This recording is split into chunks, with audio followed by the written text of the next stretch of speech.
Chapter 11, Substance Abuse. This is a narrated version of this PowerPoint presentation. Drug youth's use. The problem of youth drugs are different than those of adults. Age of reason, young people don't have the emotional maturity to make rational decisions about drugs. Physical development, substances such as alcohol, tobacco, and most illegal drugs are considered dangerous. Interaction with parents, parents in society expect parents to control the behavior of their children. Tobacco. The use of tobacco among young people is considered more problematic than adult use. Smoking dangers are cumulative. The longer a person smokes, the more it deteriorates the physical effects. Those who start smoking at a young age find it harder to quit. Almost all smokers begin smoking before the age of 18. Alcohol.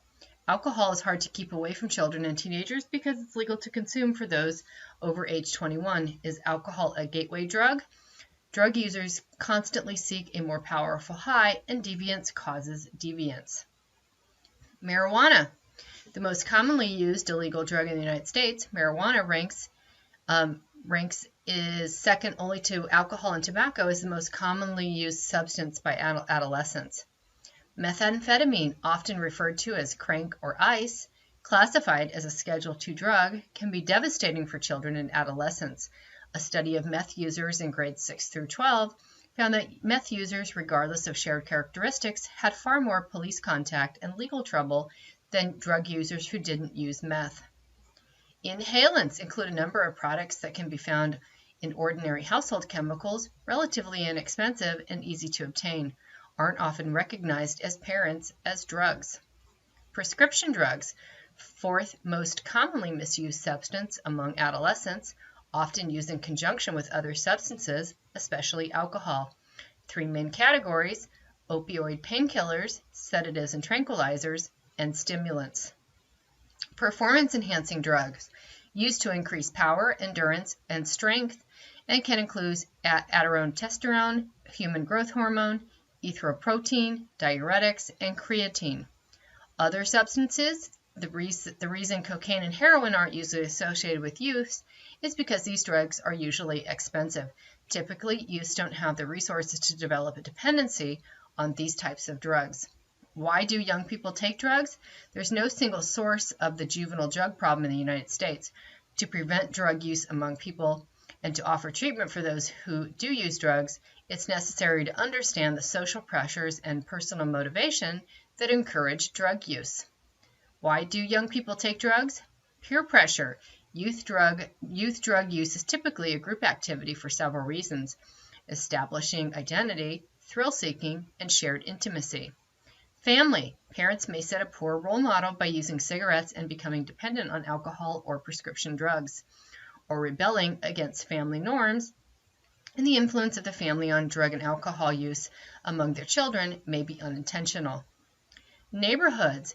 In socially disorganized neighborhoods, youngsters are often left to their own devices. Lacking adequate schools, recreational activities, and adult supervision, youths are free to engage in behaviors that may bring them into contact with the juvenile justice system. People who live in affluent neighborhoods may be just as likely to use drugs and alcohol as those in disadvantaged neighborhoods. Individual factors. Internal factors may influence a youth's decision to use drugs and can include genetic factors, personality disorder, social learning, for males, a way to achieve masculinity, and rational choice theory. Drugs and delinquency. Serious and chronic delinquents are much more likely than other delinquents to be substance users and to have substance use disorders. Youths who make bad grades are poorly bonded to their schools are more likely to become delinquent. The drug trade.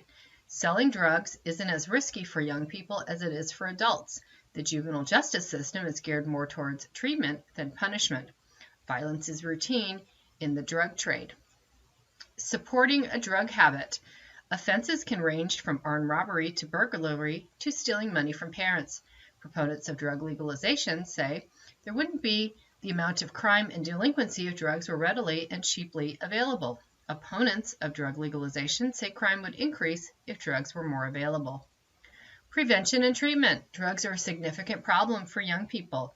Many youth agencies and the juvenile justice system have developed programs to address the issues of drug use and abuse among juveniles early in their lives. Prevention programs. Prevention efforts are aimed at various points in the drug use continuum: universal prevention, selective prevention strategies, and indicative prevention. Knowledge model of drug use prevention is the idea that educating individuals about the potential harm of substances will stop them from using those substances. Treatment. Drug treatment programs vary widely depending on the type of drug being addressed. They may also vary according to age, motivation, and financial resources. Some drug treatment programs are aimed at total abstinence, whereas others aimed at controlled usage. Several issues concerning drug treatment require elaboration, including motivation, detoxification, lifestyle adjustment, and relapse. That ends the narrated portion of this PowerPoint